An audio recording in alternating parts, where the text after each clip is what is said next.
Dalam pembahasan budidaya toga, Taman Obat Keluarga menjelaskan bagaimana mekanisme penanaman dan perawatan toga yang baik dan benar.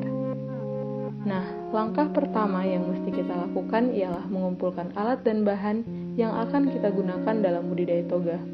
Di antaranya, cangkul, angkong atau gerobak sorong, cangkul kecil atau gatel, polybag, ember, dan gayung.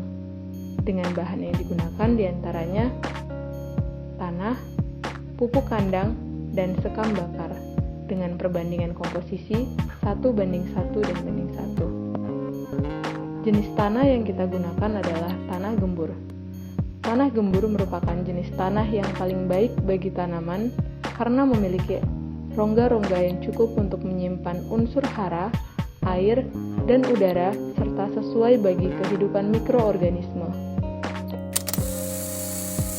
Selanjutnya, campurkan tanah dengan pupuk kandang hingga rata.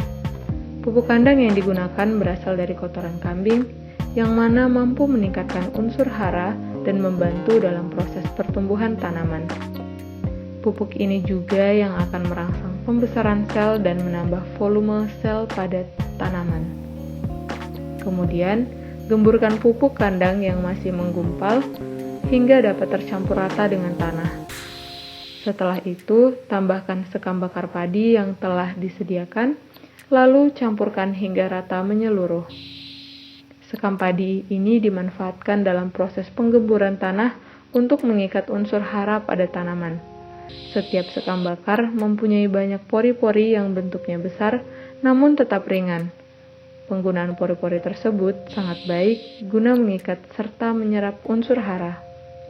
Setelah semua tercampur dengan rata, masukkan 3 bahan tersebut ke media polybag berukuran besar. Kemudian, pastikan ukuran tanah polybagnya lebih dari 30 cm dikali 35 cm agar tanahnya tidak ambles ke bawah saat sedang disiram. Kemudian, pastikan juga kepadatan tanah sudah sempurna dengan memastikan air yang keluar dari polybag tidak menyangkut di bagian bawah. Lalu, langkah selanjutnya, tanamkan rimpang atau benih salah satu tanaman obat di bawah permukaan campuran tanah dan pupuk kandang sedalam kurang lebih 5-10 cm. Apabila ingin menanam lebih dari 1 rimpang, pastikan jarak antara rimpang lebih dari 5 cm agar akarnya tidak saling berbenturan.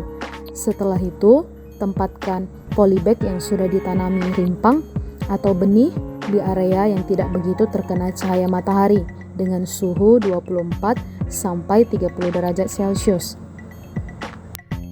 Selanjutnya, setelah dilakukan penanaman, siram tanaman obat dengan sedikit air setiap harinya. Periksa selalu kondisi polybag, pastikan tangkai dan daunnya tidak kering atau berubah menjadi warna coklat.